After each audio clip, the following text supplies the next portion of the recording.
Agent Marvel, au rapport les potes, de retour pour vous livrer les histoires de vos héros préférés. Mais si aujourd'hui on voyait plutôt la légende d'un vilain? Et si on parlait d'un frère, d'un géant, d'un roi, d'un dieu? Ouvrons le dossier sur Loki. Comme son nom l'indique, Loki Laufeyson est le fils de Laufey, le roi des géants des glaces, le peuple vivant à Jotunheim, l'un des 10 royaumes d'Yggdrasil. Oh, il joue à God of War. Malgré qu'il soit né de 2 géants, Loki était petit, une honte pour sa famille, encore plus puisque c'est le prince. Quand Odin et les Asgardiens battent les Jotun, ouais, ils étaient pas bleus à l'époque, il laisse Laufey pour mort. Le père de tout adopte Loki et l'élève aux côtés de son dernier fils, Thor. Seulement, Asgard y souffrira tout autant. C'est un royaume de guerriers prônant la force. Alors forcément, Thor était le favori à côté du chétif Loki. Mais le Jotun était malin, très doué pour la magie et la sorcellerie. Il commença alors à comploter pour éliminer son frère et devenir le plus puissant des dieux. Parce que oui, en grandissant à Asgard, la cité des dieux, Loki s'autoproclame dieu de la malice. Il va foutre son bordel à Asgard, sur l'Olympe et sur Terre pendant un long moment, avec les Vikings, tout ça, jusqu'à l'époque contemporaine. Quand Thor est banni sur Terre dans le corps de Donald Blake, Loki complota pour lui voler Mjolnir, mais il sera défait par son frère. Il donnera ensuite des pouvoirs à des criminels, créant des super vilains pour détruire son frère, comme par exemple le Démolisseur ou l'Homme Absorbant, sans trop de succès. Loki enchaînera donc les échecs, même quand il utilisa Jane Foster, la bien-aimée de son frère, pour essayer de le vaincre. Il était alors temps pour Loki de sortir les gros calibres. Le dieu manipula l'esprit naïf de Hulk pour le pousser à détruire Thor. Mais ce jour-là, Loki causa la formation des Avengers et connut donc une fois de plus la défaite. Bon, après, Loki c'est un super vilain. Il est très puissant certes, mais a pas grand chose de notable si c'est il a fait un coup de pute à lui, un coup à lui, mais il perd à chaque fois. Entrer dans les détails de toutes ses défaites, ce serait pas des plus intéressants. Toutefois, il y a bien une fois où il a gagné. Comme le dit la prophétie connue des dieux, un jour, Loki guidera tous les ennemis d'Asgard dans une grande bataille sonnant le crépuscule des dieux, Ragnarok. Et un jour, peu avant la séparation des Avengers et House of M, Loki complétera la prophétie, en attaquant Asgard aux côtés de Surtur, le démon de feu, seigneur de Muspelheim qui avait déjà tué Odin. Ulik, le roi des trolls vivant dans les cavernes d'Asgard, le géant Irm gouvernant le navire des morts, mais aussi le loup géant Fenris et son frère, le serpent monde Jormungandr. Oui, le loup et le serpent sont frères. Ils ont une sœur aussi d'ailleurs, la déesse de la mort, Hela. Et peut-être que ce sont tous les 3 les enfants de Loki. Oui bon, écoutez, la mythologie c'est un joyeux bordel. J'ai pas les réponses à toutes ces questions, c'est un sujet un peu trop casse-pied. Quoi qu'il en soit, la bataille est un carnage, et tous ceux qui participent au conflit perdent la vie. Balder et Vildar, les frères de Thor, Heimdall, Sif, les 3 guerriers, mais aussi les ennemis, comme Fenris, puis Loki lui-même, de la main de son frère. La totale. Seul Thor, qui brise le cycle de Ragnarok, et ce sera une histoire pour une autre fois, échappe à ce destin funeste. Mais bon, il est plongé dans un profond sommeil, donc ouais, Loki a plus ou moins gagné pour une fois, je suppose. Quand Thor reviendra quelques années plus tard, il se mettra en quête des Asgardiens disparus. Évidemment, cette histoire fait partie du « ce sera pour une autre fois ». Mais grossièrement, les Asgardiens se sont réincarnés sur Terre, et Thor les éveille à leurs anciens eux. Je suppose que c'est comme ça qu'on dit. Loki est donc revenu aussi. Il s'est arrangé pour rassembler tous ses anciens alliés sous forme mortelle et les mettre en danger, attirant évidemment Thor, qui les sauve tous et en refait des dieux. Loki semble donc en bonne posture et ah oui, c'est une femme maintenant. Est-ce qu'on peut faire un débat parallèle ? Enfin bon, à l'intérieur c'est toujours un homme, hein. Quoi qu'il en soit, Thor est prêt à en découdre. Mais Loki lui dit que maintenant qu'il a complété Ragnarok, ses plans sont terminés et seul le temps dira s'il souhaite encore la domination. Ou plutôt si elle souhaite la domination.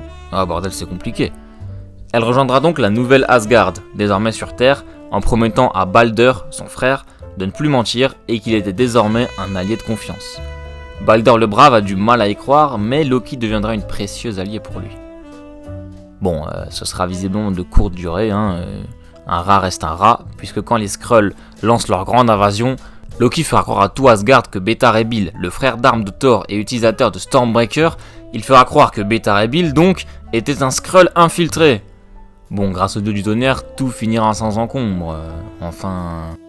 Vous le savez, on en parle quasiment à chaque fois, c'est Norman Osborn qui met fin au conflit avec les Skrulls, ce qui lui vaut de devenir le chef du Shield et des Avengers. Les vilains sont au pouvoir et les héros sont des parias. Et Osborn, il compte bien en profiter en formant la Cabale. Une alliance des plus grands vilains de la Terre, unis pour la dominer. Hood, Emma Frost, Namor, le Docteur Fatalis et Lady Loki bien sûr. Loki va ensuite retourner dans le passé à l'aide de sa fille Hela et sous sa forme d'homme pour l'occasion, afin de s'assurer de la mort de Bor, le père d'Odin, et donc de la rancœur des Asgardiens envers les Jotun. Vous l'aurez compris, il s'assure que son destin est bien lieu. Il vit une sorte de boucle temporelle. Loki est devenu Loki grâce à Loki. Oh le merdier. De retour dans le présent, il va ressusciter Bor à New York, en l'envoûtant pour qu'il détruise tout bien sûr. Le truc c'est que Thor a jamais vu son grand-père, donc il commence à l'affronter. Loki se fourbe, s'assure que Balder assiste au combat, assiste à la mort de Bor de la main de Thor, qui avait peur que le dieu fou ne détruise la terre. Là Loki il arrive comme une fleur, et il informe son frère qui vient de tuer Bor, et donc techniquement, le roi d'Asgard. Et que la punition pour un tel acte, c'est le bannissement. Balder est forcé d'accepter, et Loki savoure sa victoire. Pétasse va. Elle va ensuite déplacer les Asgardiens en Latverie, le pays du docteur Fatalis, mais révélera un secret à Thor avant. Un secret qui nous intéresse. Quand les Asgardiens se sont retrouvés dans des corps humains suite au Ragnarok, et que Thor leur a rendu leur vraie forme, Lady Sif, elle s'est retrouvée dans un corps malade, mourant. Elle n'a donc pas pu contacter Thor, sauf qu'il y avait un corps tout neuf qui était prêt pour elle, un corps qui reste à vide. Ça tombe bien parce que Loki, lui, il était juste une âme sans corps. Donc si Loki est devenu une femme, c'est parce qu'il a volé le corps de Sif. Loki va ensuite prendre l'apparence de Wanda Maximoff, la sorcière rouge, afin d'assembler une nouvelle équipe de Mighty Avengers, dans le but d'affaiblir son allié Norman Osborn. Et vous voyez, c'est pour ça que je le déteste. Il est vilain en semaine A et gentil en semaine B. Bon, quoi qu'il en soit, dans l'équipe se trouvait Stature, la fille de Ant-Man, et si vous vous rappelez bien, Scott avait été tué par Wanda. Du coup, Stature, elle cherche un peu à se venger, ce qui va emmerder Loki. Il va l'ensorceler pour être tranquille, mais Stature sera épaulé par ses coéquipiers Young Avengers, surtout le sorcier Wiccan, qui est d'ailleurs le fils de la sorcière rouge. Wiccan, il va briser l'illusion de Loki, qui s'enfuira la queue entre les jambes. Ou pas du coup, puisqu'il en a plus sous cette forme. Affaiblir Osborn, ça faisait partie du plan de ce fourbe de Loki. Revenu dans son corps original d'homme, Osborn affaibli, c'est Osborn en colère. Sur la brèche, cédant peu à peu à la folie du bouffon vert à nouveau. Loki entend frapper un grand coup et manipule Osborn pour qu'il envoie les Dark Avengers envahir Asgard, qui rappelez-vous se trouve sur Terre, et c'est toujours pour la conquérir donc. Le siège est lancé, et Loki se bat aux côtés des Asgardiens. Il voulait pas dominer en détruisant la cité, mais en la sauvant des Dark Avengers. Thor et les vrais Avengers feront leur retour pour défendre Asgard, et du coup Osborn il est dans la panique, et il va faire une belle connerie. Il avait su gagner la confiance de Sentry, le plus puissant héros de la Terre et de très très loin. Sauf que Sentry est schizophrène. Le Void, sa personnalité maléfique destructrice. Osborn libère Void sur Asgard. Il tue rapidement Ares qui avait changé de camp, un dieu donc, et Loki prend peur. Il capte que là, il a peut-être fait une connerie, et il utilise les pierres des Norns, de puissantes reliques, afin de renforcer les Avengers pour les aider à vaincre Osborn. Mais Void il s'en rend compte. Il fonce sur Loki. Combien de dieux devra-t-il tuer aujourd'hui? Alors que Thor fonce pour sauver son frère, Void le massacre. Les derniers mots du prince des mensonges furent « Je suis désolé, mon frère ». Oh là là, mais le mytho! Mais quel mytho! Bon débarras ce serpent là! Enfin bon, la mort ne signifie pas grand chose dans notre monde, et encore moins pour un dieu, vous vous en doutez. L'histoire de Loki ne s'arrête donc pas ici. On se donne donc rendez-vous la semaine prochaine pour la seconde partie de ce dossier. Eh oui! Abonnez-vous pour pas le rater, vous pouvez aussi partager, liker, commenter la vidéo, ça m'aide beaucoup. C'était l'agent Marvel, à suivre.